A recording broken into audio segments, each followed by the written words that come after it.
Now, the U.S. Secretary of State John Kerry is in China on the latest leg of his emergency tour to try and diffuse tension around North Korea's nuclear threats. And in a news conference, he suggested America could remove its newly bolstered missile defense in the region if Pyongyang abandons its nuclear weapons program. So it's believed that others might encourage China to put pressure on North Korea, something it's been reluctant to do so far.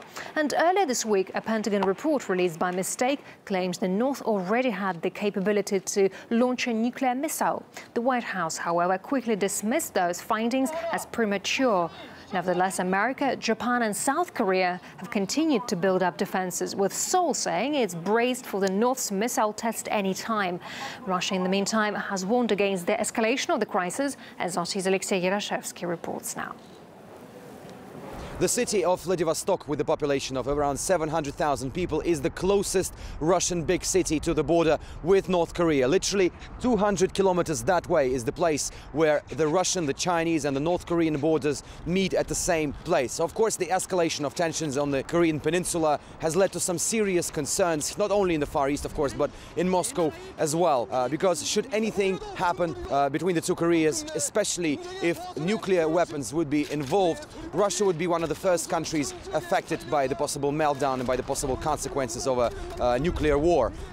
If we remember the Fukushima incident several years ago, traces of radiation were felt on the Sakhalin island, which is also just a stone throw away from here. So all the latest developments in the North Korean conflict, in the escalating tensions, has led to some serious comments of concern from the Russian president.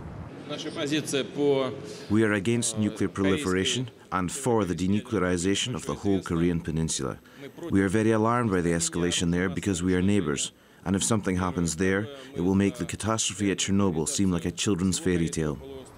But of course, not only Russia is concerned with the current situation on the Korean Peninsula. The US State Secretary John Kerry said that it is high time Pyongyang stopped this war rhetoric, and if it decides to hold a missile test launch, then this would signify that it no longer wants to listen to the international community. The most interesting day here clearly will be Monday, when Pyongyang celebrates its biggest holiday, the birthday of the late Korean leader, the founder of North Korea, Kim Il-sung. Some reports are suggesting that it is on this day that Pyongyang may actually conduct a missile test launch.